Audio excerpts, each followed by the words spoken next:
Welcome back to Network Africa. Let's continue with the refugee situation around the world. Actor and Special Envoy of the United Nations Refugee Agency, Angelina Jolie, has called for greater effort to document and prosecute crimes of rape and sexual violence in war-torn countries. Jolie met around 20 girls who fled unaccompanied or split from their parents while fleeing conflict in the Democratic Republic of Congo, South Sudan, Somalia, Burundi and Rwanda. During their meeting in Nairobi, Kenya, the girls told Jolie personal stories of how they suffered sexual and gender-based violence. I am visiting Kenya to mark World Refugee Day. It is a day when we at UNHCR ask everyone to stop and consider all the displaced people around the world. 65 million people. The absolute majority living in low or middle income countries, dealing with conflict or crisis or economic challenges of their own. The horror of sexual violence is compounded when it is carried out by someone in uniform who has taken an oath to protect. So it is a responsibility of those who wear a uniform to take the lead now by correcting from within, setting an example, and stepping forward with new commitments. So I am grateful for the chance to speak to you and observe some of the training taking place here in Kenya. And I want to thank the British Peace Support Team and the International Peace Support Training Center for this opportunity.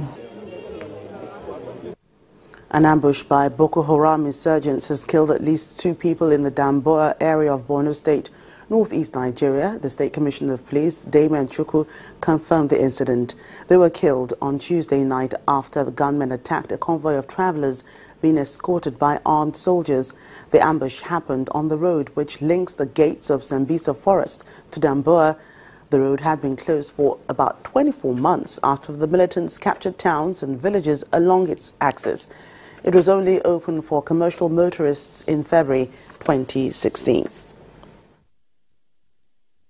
So they appeared from a volatile part of the Maiduguri-Damboa road and attacked them. And we understand that 2 lives were lost, 1 policeman and a civilian driver in the city. And this happened about 11 a.m. Usually what happens, all the vehicles that are going to be part of the convoy, they meet in a specific location and then they take off at 10:30, 11 a.m. towards the axis. So obviously the attack happened almost immediately after takeoff. Well, we understand that there are personnel of the police that are missing in action and some personnel of the army to an unspecified number. Actually, we are not sure how many there are. So we are told that there's a search party looking for them right now with some of the civilians that were taken away or gone missing in the whole confusion. So that's what is going on right now. There's a search party searching for them. And then from the civilian part, there's apprehension, and a lot of motorists would rather not fly that route. An earlier report from our correspondent in Borno State, Blessing Tuna, who was reporting from Maiduguri, the Borno State capital. The United Nations Human Rights Chief Zaid Ra'ad Al-Hussein has accused the Banamura militia in the Democratic Republic of Congo of committing a string of ethnically motivated attacks in recent months. Mr. Zaid told the UN Human Rights Council in Geneva that the militia was linked to the government which it was backing in the fight against insurgents in the Kasai region. The government's battle against the insurgents has triggered fears of a wider conflict in the country. Refugees from multiple villages in the Kamonya territory indicated that the Banamura have in the past 2 months shot dead, hacked or burnt to death and mutilated hundreds of villages, as well as destroying entire villages. So the baby seen by my team had been hit by 2 bullets 4 hours after birth. The mother was also wounded. At least 2 pregnant women were sliced open and their fetuses mutilated.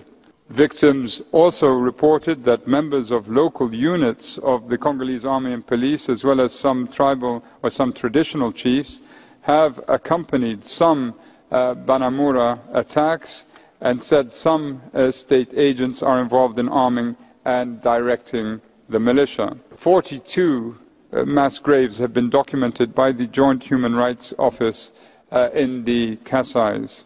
There may be many more, or there may be more. Several refugees have told my staff they were forced to bury victims in additional mass graves. Nigerians have continued to express their displeasure over the current economic situation, even as the government makes efforts to exit the recession. The country is battling a currency crisis brought on by low global oil prices, which tipped the economy into recession and created serious dollar shortages. Nigerian entrepreneur Harrison Akadidi runs a PR firm that books celebrities for high-profile events. It's an expensive business, charging up to $3,000 for local personalities and up to $100,000 for international ones. When Akadidi started 2 years ago, no price was too high, but by October last year, he went from 20 bookings per month to 7. He has put off business for a while because he doesn't have enough money to secure the celebrities. Early 2016, we had a down record of bookings coming in. Then when you do a research on that, you realize a lot of people can't actually afford, to book these celebrities like they used to 2015 backwards, and not just that. For organizations like us, where we get to pay our own bills in dollars, it's just incredible for us, because that way all the bills just goes up for us, and not just it goes like 3 times the regular fee that we usually pay. It's not just businesses that are struggling. Hundreds of residents recently marched through Lagos to express their frustration over a sputtering economy, lack of jobs, and a soaring cost of living. I'm an ordinary Nigerian. I'm an oppressed Nigerian. I'm a frustrated Nigerian because the system is not working. At some point, we must ask ourselves that what has caused us to be in this present state. Is it because Nigerians are not talking enough? Is it because the leaders have the power to keep oppressing us? No, it is simple, because Nigerians are indifferent. And our indifference gets to an extent where we need to find expression. Where the paralyzed will eventually stand for something. Where the dumb will eventually say something. Where even the deaf will have to listen to something. It comes out somehow, some way. There must be agitation one way or the other. The acting president, Yemi Osinbajo, signed the 2017 budget into law, with Abuja planning record spending to bring Nigeria out of recession. Well, it's now official. Luanda, the Angolan capital, has regained the top spot as the world's most expensive city for expatriates, once again pushing Hong Kong to second position. The claim is made in the 23rd Annual Cost of Living Survey carried out by the advisory firm Mercer. Tokyo, Zurich and Singapore complete the top 5 cities. London fell to 30th place in the rankings, partly because of the pound's devaluation. The annual survey looks at more than just the cost to expatriates of renting an apartment or a house. It examines the cost of 200 items in each place, including housing, transport, clothes, food, and entertainment.